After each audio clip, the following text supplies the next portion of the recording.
So you want a cold air intake on your supercharged car? Today we're going to be talking here with TurboDave at Performance Corner about cold air intakes on supercharged cars. And we're not talking about a supercharged car that came from the factory that somebody designed a cold air intake for. We're talking about an aftermarket supercharger kit, maybe like from Whipple or Magnuson or whatnot. And you want to put a cold air intake where this is more out, or there's another box or something like that, with a bigger or different air filter than they send to you. A lot of the new superchargers kits, they have a modified airbox, factory airbox, or they have a new airbox for you. Usually contains something like this, maybe larger, maybe smaller, maybe a panel. But we actually had a customer come in. He had at the time it was a new 2014 or 2015 Camaro. We actually ended up doing two superchargers on it. He wanted one brand. We had tried to talk him into the other brand. He was looking for a specific roundabout horsepower. We had notified him that it was probably not going to make that much given the information we had from that company, but he wanted it, so we put it on. We had to actually end up with an engine calibration issue, and then the supercharger was making noise. So he stopped right there and was like, fine, let's take it off and put the other supercharger on. So we ordered the other supercharger, but he was pretty consistent with insisting he had a cold air intake and not the one that they use, because they used basically like a modified box setup. So we said, okay, fine. We couldn't talk him out of it, just like we couldn't talk him out of the supercharger the first time. So we did what he wanted, and then we did a couple runs. We did the tune, we put the supercharger on, the factory calibration that they had, put the cold air intake on it, ran it, drove it around, ran it, got the ECU acclimated to the new supercharger with the engine calibration and all that, made a few passes on the dyno to make sure that's where it was at. Then we swapped back to the intake that came, or the way they wanted it configured from the aftermarket manufacturer. And then we did a couple, drove it around, did a couple back-to-back pulls on it, and showed him the difference. He actually made more power with the modified stock box than he did with the cold air intake.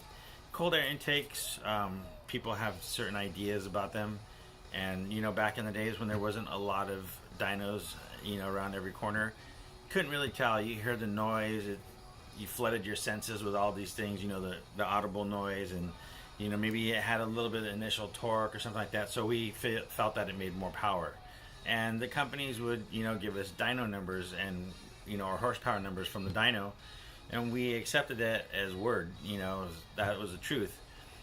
But nowadays, with the dynos and stuff, we can test it ourselves. There's so many dynos around now, and that's the one thing we found, is that they were absolutely right by running the intake that they had suggested instead of running a cold air intake.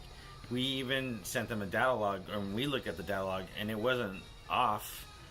It was just whatever was different in the intake was not making more power. And a lot of times you get a cold air intake and it might sit something like this inside your engine bay. Instead of having a box around it, that a lot of new companies use now, and they end up having a snorkel of some sort that gets fresh air. If you just have something like this with the tube in it sucking into the supercharger, and this sits in your engine bay, it's surrounded by heat, where a box encloses it and then uses some type of snorkel or tube to get fresh air from outside. And that makes sense of why it would be more horsepower, or in this case a loss of horsepower with the cold air intake, because it's taking in heat. So you're sucking in hot air to be compressed, and even though it's intercooled, the intercooler is not going to make up for the air that's taken in here. It's cooling down the same percentage, but you're introducing hotter air from the cold air intake, because it's what it's surrounded by is under your hood air temperatures. So we just wanted to kind of talk about that, because it's something that a lot of people think, cold air intake, and especially if you come from the old school, that's what a lot of people did. Cold air intake, that was the biggest thing. A few companies made different cold air intakes that sat up front and stuff like that, but nowadays you can learn a lot more, and you see a lot more with boxes surrounding these filters, and either they're larger in size, or if you're in a compact area, they have enough air volume through one or two openings that have a snorkel or a tube that goes out to the front or somewhere where you can get cooler air to help you keep your intake air temperatures lower is the ultimate goal here. So keep that in mind when you're wanting to do a cold air intake, or versus a box or modified box, and hopefully you'll make some power. Let us know if you have any questions or you have comments. Please put it in the comments below. If you like our videos, please subscribe, and we'll talk to you next time we have something going on. It's TurboDave at Performance Corner. Hope you enjoyed it. Take care. We'll see you soon.